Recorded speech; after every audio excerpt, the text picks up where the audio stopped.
Fanfic? Fan art? Alright, Yeah, so it's fan welcome art. to the Vocaloid Fan Phenomenon panel. This is kind of a introduction to Vocaloid as well as kind of everything associated with it. So it covers a little bit of everything. So let's see, without further ado, let's go ahead and get started. Brace yourself. Oh yes, I'm Brian, aka DJ Rayex. Yo. I'll actually be at Spinning Hat Dance tonight. Woo! So shameless plug there, as well as my partner, Jamie, aka Revolution Boy. Revolution boy. Yeah. Oh! Very likely you will hear Vocaloid on our set, so be sure to come on out. So I'll be covering the first half, just kind of going over a background, and then Jamie will take over and with the remaining time kind of actually give kind of live demonstrations of various aspects of the software. So. Alright, so first up, what is Vocaloid? A lot of people wonder, is it anime, is it manga, is it a game, what is it? Specifically, Vocaloid is a software made by Yamaha. The first version was actually released back in 2003, and it's a software where you pretty much generate singing voices. And all you do is you just enter in what you want her to say, along with the note that you want it sung at.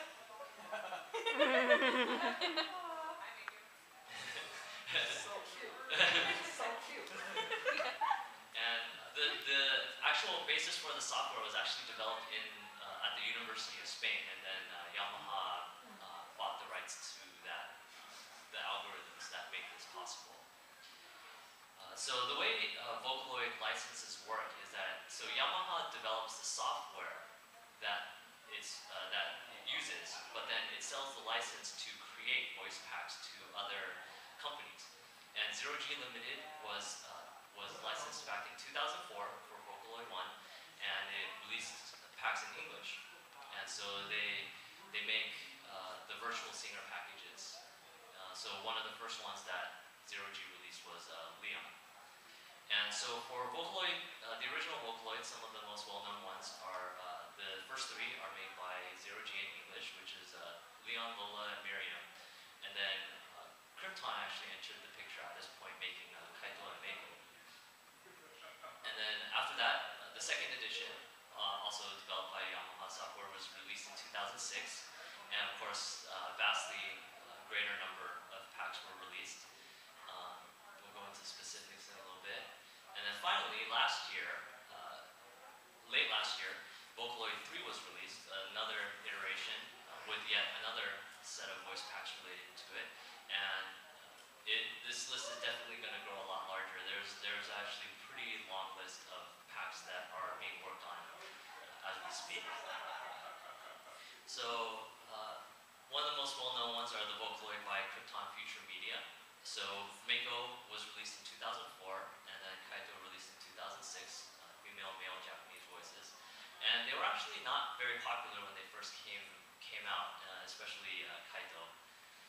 So it didn't actually, Vocaloid didn't really hit the radar until the second version came out, which is Vocaloid 2, starting with Hatsune Miku, which translates literally to her last name is First Sound Future, and then followed by Rin and Len, and then lastly by Luca. And all character designs for this were designed by Kei, who has definitely gotten a lot more popular ever since then. And then following the original set, we have the Append series. So we got 6 versions of Miku, and then 6 versions of Rin and Len 3 each. And then Kaito actually, as well as Meiko and Luca, also got their own kind of updated packs. The difference between this is that the way she sings it is different in each pack. So soft is more kind of, it sounds more like a whisper. Solid, it's kind of on the opposite spectrum, where it's kind of sung loudly, meant to kind of be stronger than the melody of the background music, for example. And so beyond this, Krypton actually kind of developed this concept of a Vocaloid ecosystem, which helps generate the music and content for Vocaloid. This is at New York Anime Festival in break down the major parts of this chart, we start off with composers creating vocals using the Vocaloid software. And then following that is that you have the artist making designs, often unique designs for the Vocaloid characters. And then finally, you combine the two together into a video, and then you post it online. In this example, Nico Nico. And it's grown quite a bit since then, and to the point that there is actually a fan-made weekly video called the Vocaron, short for Vocaloid Ranking. And so what they do is they actually go on Nico Nico and they actually do statistics gathering on the view counts, the number of comments, the number of likes, essentially, and then they compile it into a top 30 list every week. And then they also have end of the year kind of best of the year compilations as well. And the English fans have also made translations of that as well. I think the last time they released it was, they did a weekly release was last year with episode 200. I don't know if they've done new ones since then. And then, so Miku getting on the map with Vocaloid 2. So it's a combination of two things, both, it's kind of a timing issue with being at the right place at the right time, as well as the fan scene really growing since then, which I'll get into detail also a little bit later. The first one was, one of the first things that made Miku popular was the Von Polka, which is originally created by a band called Loituma, and also made famous by Leakspin. If you've ever seen that, is a Bleach-related meme. And so, it basically what the fans did is they kind of associated her color scheme with that of a leak. So somebody made the connection to make it related to the Leakspin song, and then that gained popularity to the point that Krypton actually uses it in their promotions.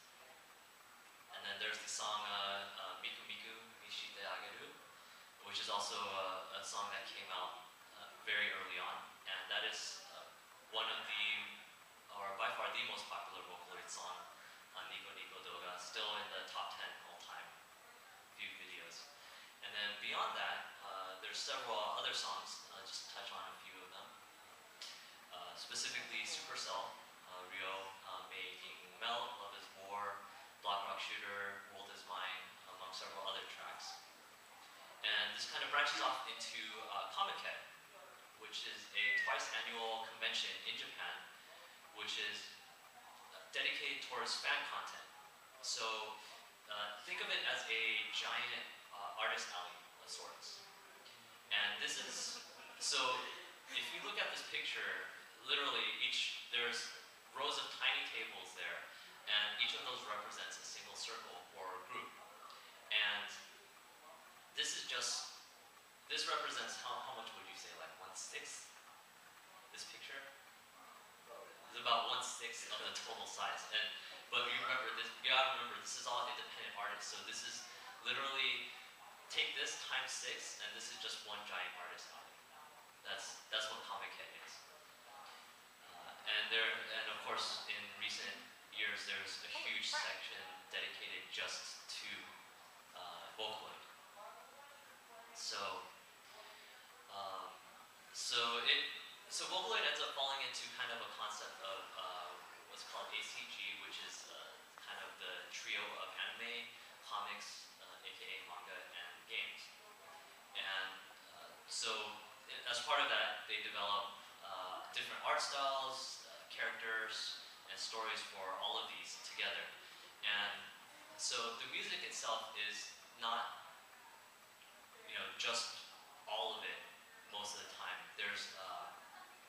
It goes way beyond that. So there's the commercial angle, which is where producers actually release albums to the consumer as a commercial release that's sold in stores. But then there's also Dojin, which is, for example, Comiket, where the fans just go ahead and make content and share it with other fans at places like Comiket. And of course, we can't forget Nico Nico Doga, which includes the akita, which translates to singing, which is all the human vocal covers of Vocaloid songs. And then, of course, as we discussed earlier, Vocaloid rankings. MADs, often known, I guess, kind of known as AMVs in the US, often using Miku Miku Dance, the 3D animation software. And of course, beyond that, there's several memes, and for example, on the right there is the road roller, which is, again, related to the color scheme, the yellow-black scheme they associate with construction equipment, which is how that came about. And then kumikyoku, which are the Nico Nico medleys, often including Vocaloid songs as well. Let's see, so this is the example of the Nico Nico Doga homepage. And then so, from this initial start, the fan following grows, and so we have Miku Miku Dance 3D animation software, which is actually available free. And it's actually extremely powerful. If you've seen some of the more recent videos, you have, Jamie has a few that he would be able to show off. And it's pretty much, you can program the animation, but not only that, you can import custom models as well as custom backgrounds. So Miku Miku Dance the software can actually be used for many other things other than just Vocaloid songs. And so this is a screenshot of the actual software in use. And then of course there's fan-made Vocaloid characters. And these are a few examples of ones that got popular enough that they're actually officially recognized and actually show up in other places such as games. So we have first up, Haku Yowane. So what happened is, I guess early on when Miku songs first came out, there were some that were rated as extremely good or extremely bad by the fans. And for example, one of the extremely bad ones is they said, oh no, that couldn't possibly be Miku singing, it has to be somebody else. So they kind of invented this character called Yowane Haku. And artists actually developed a design for it, which caught on and then became considered the official design for that character. And on the flip side, the extremely good songs are Neru Akita. Also, because she's kind of acts as kind of like a pop idol that represents kind of the loyalty of fans. And then finally, other random ones such as Miku Hachine became popular through the Lemon Polka song, and of course carrying the leak. And then we discovered one yesterday called Miku Shushu. Do you have a video of that? I don't think I do.